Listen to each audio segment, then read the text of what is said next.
Muito bom dia a todos, os estudantes de gnose que compareceram aqui hoje na IGSAL, Associação Gnóstica Samael A1PO, aqui na rua Marechal Teodoro, no Gonzaga, em Santos. Vamos conversar hoje sobre as leis de Karma e Dharma, que são mais duas leis. A gente viu na conferência das 7 dimensões que estamos sujeitos a 48 leis. Hoje vamos estar tratando de mais duas dessas leis, que é a lei de Karma e a lei de Dharma. O que significa essa palavra Karma, que vem lá do sânscrito, significa lei de causa, efeito e consequência, né? Tudo numa mesma coisa, assim que eles entendem. Cada causa tem um efeito, e cada efeito, né, que é consequência de uma causa, tem as suas consequências. Então, disso que vamos estar falando.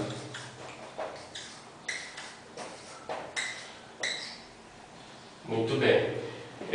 A gente também viu um pouquinho, vamos ver na outra conferência, que é de lei de evolução e involução, que nós estamos passando por aqui de maneira cíclica. A gente adentrou uma vez aqui na roda, pelas portas do fundo, e dividiu essa roda em algumas partes. Então nós vamos passar pelo reino mineral, pelo reino vegetal, pelo reino animal. Vamos atingir o reino humano.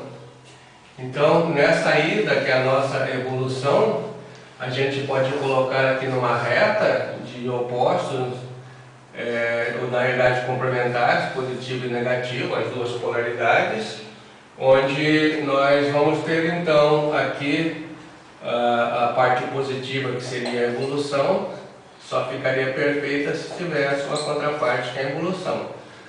Muito bem. Então, ao passar por aqui, ao chegar no reino humano, nós estamos sujeitos a erros, a defeitos, que sabemos que todos nós temos apenas 3% de essência, né? Temos 3% de essência e temos 97% de ego, de essência enfrascada. Então, esse componente essencial da nossa psique é o que vai produzir em nós as virtudes, as perfeições. E o ego é que vai produzir em nós os defeitos, as imperfeições. Então, ao cometer defeitos, ao cometer erros, a gente, no mundo de causa e efeito, que é o nosso mundo, acaba causando algum impacto, alguma coisa que vem o efeito depois, vem a consequência. Então, essa nossa causa, quando causamos alguma coisa negativa, interferimos nas leis ou prejudicamos alguém, né? Causamos desequilíbrio, violência, etc., a gente comete karma. Então a gente tem como resultado disto um saldo negativo na justiça divina, que chama-se karma. Então o karma são as nossas dívidas. E se nós causarmos coisas positivas com as nossas virtudes, a gente vai adquirir uma moeda positiva, um saldo, né, que se chama de Dharma. Então, os Dharma são os nossos saldos positivos. O Karma, em síntese, né, é o nosso saldo negativo. Muito bem. Então, dentro de nós, daquela partícula mônada que sai do absoluto, foi fracionando, tem uma partícula chamada Kaon. O Kaon é responsável pela anotação de tudo o que nós fazemos. Então ele anota o que fazemos de bom e o que fazemos de ruim. A parte boa coloca na balança num prato e a parte ruim na outra. No final da nossa existência, se a parte boa for mais pesada, então nós teremos Dharma. Se a parte negativa for a mais pesada, nós teremos então o Karma. Então não adianta a gente querer enganar a todos, né? Ser esperto, ser isso, aquilo, nós podemos enganar a todos, mas não enganamos a nós mesmos e o Kaon, que está bem presente dentro da nossa consciência. Bem, então, existem alguns tipos de karma.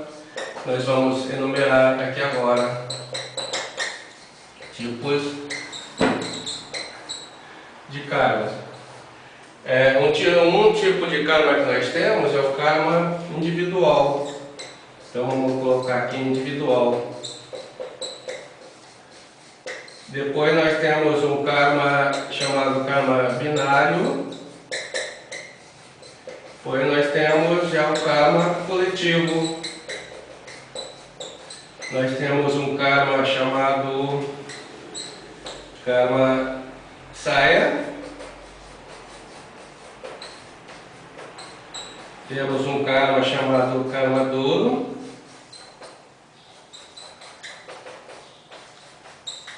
E temos um outro tipo de karma que é chamada catância. Então vamos falar um pouquinho de cada um deles. Bem, o karma individual é o resultado então das dívidas que nós adquirimos individualmente. Naturalmente, a justiça divina ela é justa, a lei é perfeita, Deus não é injusto. Então tudo aquilo que fizemos negativo, adquirimos um saldo negativo, vamos ter que pagar. Então, vamos pagar se paga a karma de duas maneiras, ou com sofrimento ou com obras a favor do nosso semelhante. E também adquirimos de duas maneiras. A gente adquire karma pelos erros que nós fazemos e por deixar de fazer o bem aos seres vivos, à natureza, ao nosso semelhante, quando podemos fazer, não fazemos. Então pecamos por omissão, adquirimos karma. Então esse karma individual, a pessoa vai pagar com a dor e ela vai sofrer sozinha. A família, coletivamente, não tem repasse, né? Dessa dor, desse sofrimento. O karma binário, então, vai pagar duas pessoas, de repente são colocadas no mesmo apartamento, dois colegas, ou marido e mulher, que um tem dívida para com o outro e vão pagar isso. Então ali há briga, há desentendimento, há confusão, não há felicidade. Quando o karma acaba, geralmente o casal se separa, não tem mais uma razão de ficar junto. Então a gente fica junto, às vezes a gente casa com quem a gente pensa que mais ama, e às vezes a gente tem um filho que pensa que mais ama, ou um pai, ou uma família, não. A lei não é assim. A gente está junto com quem a gente tem mais dívidas, que é a oportunidade que a lei dá para nós acertarmos. E quando a gente não acerta, isso vai se comprometendo. Então o karma coletivo é um karma cometido por várias pessoas, tipo a fome aí da Biafra, da Nordeste e de alguns lugares. Uma população vai sofrer consequência disso. Ou uma pessoa esses episódios que acontecem acidente de avião, o que é que acontece? Ali é um karma coletivo que todos vão ter que pagar.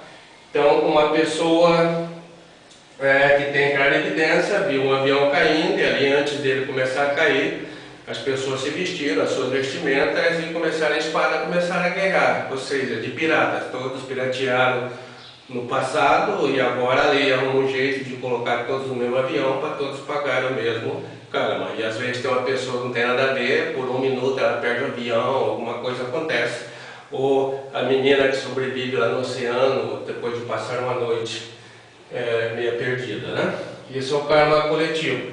O karma saia é o karma daquela pessoa que Jesus dizia, todos os pecados podem ser perdoados, menos o pecado contra o Espírito Santo.